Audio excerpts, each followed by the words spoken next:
नमस्कार। आज का विषय है कक्षा 9वीं के विद्यार्थियों के लिए हिंदी कोर्स आ का संशोधित सीबीएसई द्वारा नया पाठ्यक्रम। ठीक है, तो कौन कौन से पाठ अब की बार सीबीएसई ने कोरोना जैसी महामारी के चलते हटा दिए हैं और कौन कौन से पाठ आपको पढ़ने हैं, कौन कौन से पाठ नहीं पढ़ने हैं। ठीक है, इसके बारे में हम इस वीडियो में आपको विस्तारपूर्वक बताएंगे। सबसे पहले आप ये जान लीजिए बच्चों कि आपको जो आप पढ़ रहे हैं हिंदी कोर्स आ, जो आपका विषय है, इसका विषय कोड क्या है। तो इसका विषय कोड देखिए 00 और 2 है। ठीक है, 002 इसका विषय कोड है आपके हिंदी कोर्स आ का। तो इसमें कौन कौन से पाठ आपके हटा दिए गए हैं सीबीएसई द्वारा, इसको आप पहले देख लीजिए। आपको 2 पुस्तकें पढ़नी है। पहला क्या है, क्षितिज भाग 1 और दूसरा क्या है, कृतिका भाग 1। क्षितिज भाग 1 2 खंडों में विभाजित है, पहला काव्य खंड और दूसरा गद्य खंड। अब इसमें देखिए कौन कौन से पाठ आपको नहीं पढ़ने हैं। तो सबसे पहले आप देखिए क्षितिज भाग 1 में काव्य खंड में कौन कौन से पाठ आपको नहीं पढ़ने हैं। तो कबीर की साखियाँ व शब्द पाठ से शब्द 2 आपको नहीं पढ़ना है और कबीर की साखियाँ पूरा नहीं पढ़ना है। ठीक है, सुमित्रा नंदन पंत का ग्रामश्री आपको नहीं पढ़ना है। केदारनाथ अग्रवाल का चंद्रग्रहणा से लौटती बेर आपको नहीं पढ़ना है। सर्वेश्वर दयाल सक्सेना का मेघ आए ये भी आपको नहीं पढ़ना है। चंद्रकांत देवताले का यमराज की दिशा आपको नहीं पढ़ना है। ठीक है, इतने पाठ आपको क्षितिज काव्य खंड से नहीं पढ़ने हैं। अब क्षितिज गद्य खंड से कौन कौन से पाठ आपको नहीं पढ़ने हैं, इसको आप देख लीजिए। श्यामाचरण दुबे का ये जो भोक्तावाद की संस्कृति है ये आपको नहीं पढ़ना है। चपला देवी नाना साहब की पुत्री देवी मैना को भस्म कर दिया गया, यह भी आपको नहीं पढ़ना है। महादेवी वर्मा का मेरे बचपन के दिन आपको नहीं पढ़ना है। और हजारी प्रसाद द्विवेदी का एक कुत्ता और एक मैना ये भी आपको नहीं पढ़ना है। ठीक है, इतने पाठ आपको क्षितिज भाग 1 से नहीं पढ़ने हैं। आगे अभी हम आपको बताएंगे कि कौन कौन से पाठ आपको क्षितिज पाठ्यपुस्तक से पढ़ना है। ठीक है, दूसरी पाठ्यपुस्तक जो आपकी है कृतिका भाग 1, इसमें से पहले आप देख लीजिए कौन कौन से पाठ आपको नहीं पढ़ना है। फणीश्वरनाथ रेणुका इस जल प्रलय में आपको नहीं पढ़ना है। शमशेर बहादुर सिंह का किस तरह आखिरकार मैं हिंदी में आया, यह भी आपको नहीं पढ़ना है। ठीक है, इतने पाठ आपको यहाँ नहीं पढ़ने हैं। अब आप देख लीजिए कि कौन कौन से पाठ आपको पढ़ने हैं।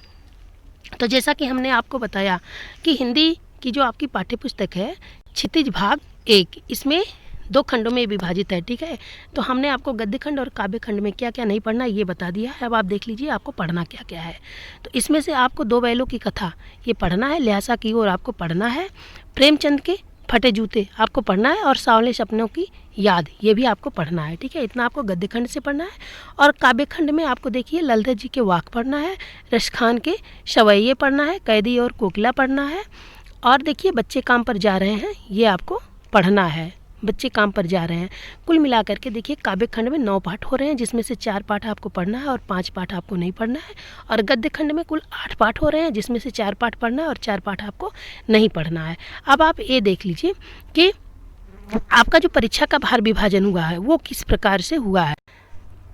परीक्षा का भार विभाजन यहाँ जो आपका हुआ है इसमें आप देख लीजिए कुल 80 अंकों का आपका प्रश्न पत्र बनेगा और इसमें 80 अंक में 10 अंक आपका अपठित बोध से रहेगा। व्याकरण से निर्धारित विषय वस्तु का बोध, भाषिक बिंदु, संरचना आदि पर आधारित कुल आपके यहाँ 16 अंक के प्रश्न बनेंगे। पाठ्यपुस्तक क्षितिज भाग 1 व पूरक पाठ्यपुस्तक कृतिका भाग 1 से मिलाकर के कुल आपके 34 अंक यहाँ से बनेंगे और लेखन से मिलाकर आपको यहाँ 20 अंक मिलेंगे। ठीक है, इस प्रकार कुल मिलाकर के आपके 80 अंकों का आपका प्रश्न पत्र का प्रारूप जो है निर्धारित किया गया है। किस प्रकार से परीक्षा का भार विभाजन किया गया है कि किस किस जगह से आपके प्रश्न पूछे जाएंगे उसके बारे में भी हम आपको इसी वीडियो में बता दे रहे हैं। आप ध्यानपूर्वक उसको सुनिए।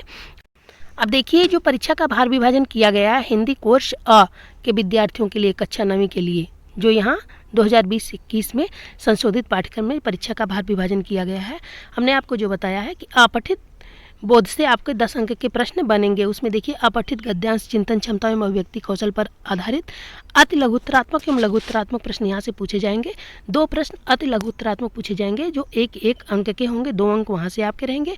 और 4 प्रश्न आपके लघुत्तरात्मक पूछे जाएंगे जो 2-2 अंकों के रहेंगे, कुल मिलाकर के 8 अंकों के रहेंगे। ठीक है, इस प्रकार कुल मिलाकर यहाँ आपके 10 अंक के प्रश्न बन रहे हैं अपठित बोध से। ठीक है, और व्याकरण के लिए निर्धारित विषयों पर विषय वस्तु का बोध, भाषिक बिंदु, संरचना आदि पर प्रश्न पूछे जाएंगे, जिसमें से इसमें आपके 16 अंक के प्रश्न बनेंगे। 16 अंक में आपके व्याकरण से देखिए पहला शब्द निर्माण से, 2 अंक का आपका उपसर्ग से प्रश्न बनेगा, 2 अंक का प्रत्यय से और 4 अंक आपके बनेंगे यहाँ समास से। सब 1-1 अंकों के प्रश्न यहाँ से बनेंगे। ठीक है, और दूसरा देखिए अर्थ की दृष्टि से वाक्य भेद में से आपके 4 अंक के प्रश्न बनेंगे। 4 प्रश्न पूछे जाएंगे जो 1-1 अंकों के रहेंगे और 4 अंक यहाँ से आपको मिलेंगे।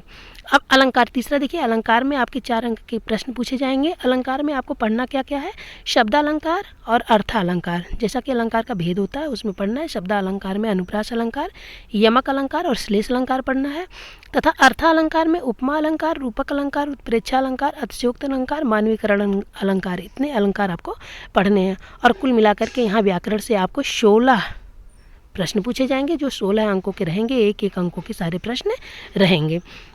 अब आप यहाँ देखिए तीसरे नंबर पे कि पाठ्यपुस्तक जो आपकी है, पढ़ी हुई पाठ्यपुस्तक क्षितिज भाग 1 व पूरक पाठ्यपुस्तक कृतिका भाग 1 से कितने प्रश्न पूछे जाएंगे। तो इसमें गद्य खंड से, क्षितिज भाग 1 से गद्य खंड से आपके क्षितिज से निर्धारित पाठों में से गद्यांश के आधार पर विषय वस्तु का ज्ञान, बोध, अभिव्यक्ति आदि पर 3 प्रश्न पूछे जाएंगे, जो 2-2 अंकों के निर्धारित प्रश्न रहेंगे। कुल मिलाकर के यहाँ आपके 6 अंक के प्रश्न रहेंगे, ठीक है। और देखिए क्षितिज से निर्धारित, दूसरा इसमें से क्षितिज से निर्धारित गद्य पाठों के आधार पर विद्यार्थियों के उच्च चिंतन क्षमताओं एवं अभिव्यक्ति का आकलन करने हेतु 4 प्रश्न पूछे जाएंगे, जो 2-2 अंकों के चारों प्रश्न रहेंगे। कुल मिलाकर के यहाँ 8 अंक के रहेंगे। 14 अंक के प्रश्न आपके क्षितिज गद्य खंड से पूछे जा रहे हैं। अब क्षितिज काव्य खंड से देखिए, निर्धारित कविताओं में से काव्यांश के आधार पर 3 प्रश्न पूछे जाएंगे, जो 2-2 अंक के तीनों प्रश्न रहेंगे। कुल मिलाकर 6 अंक के होंगे। और क्षितिज से निर्धारित कविताओं के आधार पर विद्यार्थियों का काव्यबोध परखने हेतु 4 प्रश्न पूछे जाएंगे, जो 2-2 अंक के 4 प्रश्न रहेंगे। यहाँ से आपके 8 अंक के प्रश्न बनेंगे। इस प्रकार से 14 अंक आपके गद्य खंड से प्रश्न बन रहे हैं, 14 अंक आपके काव्य खंड से बन रहे हैं, ठीक है। और बाकी जो आपकी पूरक पुस्तक है, पूरक पुस्तक जो आपकी कृतिका है, उसमें से आप देख लीजिए कि उसमें से आपके कृतिका के निर्धारित पाठों पर आधारित 2 प्रश्न पूछे जाएंगे, जो विकल्प सहित रहेंगे, और 3-3 अंक के एक प्रश्न रहेंगे। कुल मिलाकर के यहाँ से 6 अंक के प्रश्न बन रहे हैं। इस प्रकार आपके पाठ्यपुस्तक से कुल मिलाकर के देखिए 14 गद्य खंड से और 14 काव्य खंड से, 6 अंक आपके पूरक पुस्तक से, कुल मिलाकर के यहाँ 34 अंक के प्रश्न बन रहे हैं यहाँ। और अपठित से 10 अंक के प्रश्न बन रहे हैं, व्याकरण से 16 अंक के प्रश्न बन रहे हैं। अभी आपके 20 अंक के प्रश्न जो बच रहे हैं उसको आप देख लीजिए। 20 अंक के प्रश्न आपके कहाँ से पूछे जाएंगे। तो ये 20 अंक के प्रश्न आपके जो लेखन है, लेखन से संबंधित होंगे, जिसमें से देखिए विभिन्न विषयों और संदर्भों पर विद्यार्थियों के तर्क संगत विचार प्रकट करने की क्षमता को परखने के लिए संकेत बिंदुओं पर आधारित समसामयिक एवं व्यावहारिक जीवन से जुड़े हुए विषयों में से किन्हीं 3 विषयों पर 80 से 100 शब्दों में से किसी एक विषय पर अनुच्छेद लिखना रहेगा, ठीक है। अनुच्छेद लेखन आपको आएगा, जो आपका 5 अंक का रहेगा। एक ही प्रश्न रहेगा जो 5 अंक का निर्धारित रहेगा। और दूसरा देखिए, अभिव्यक्ति की क्षमता पर केंद्रित औपचारिक अथवा अनौपचारिक विषयों में से किसी एक विषय पर आपको पत्र लिखने के लिए आएगा, पत्र लेखन, वह भी आपका 5 अंक का रहेगा। और किसी एक विषय पर संवाद लेखन आपका रहेगा, जो आपका ये भी एक ही प्रश्न रहेगा, विकल्प सहित रहेगा, और ये 5 अंक का प्रश्न रहेगा, ठीक है। इस प्रकार से आप देखिए आपके इतने प्रश्न जो हैं बनेंगे। अब इन प्रश्नों में आप देखिए, जैसा कि हमने आपको बताया कि अभिव्यक्ति की क्षमता पर केंद्रित औपचारिक अथवा अनौपचारिक विषयों में से किसी एक विषय पर आपका पत्र लेखन रहेगा, और ये आपका 5 अंक का रहेगा।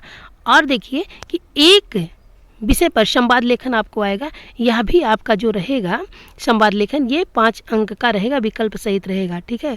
इस प्रकार से लघु कथा लेखन दिए गए प्रस्थान बिंदु के आधार पर 100 से 120 शब्दों में से विकल्प सहित आपके 5 प्रश्न के लिखने रहेंगे, विकल्प सहित आपको लिखना रहेगा लघु कथा, ठीक है। इस प्रकार कुल मिलाकर के लेखन से आपका जो आएगा वो कितना आएगा, 20 अंक का प्रश्न आएगा। तो हम उम्मीद करते हैं कि जितना हमने आपको समझाया है बच्चों, आपको अच्छे से समझ में भी आया होगा कि क्या क्या आपको पढ़ना है और क्या क्या नहीं पढ़ना है, ठीक है।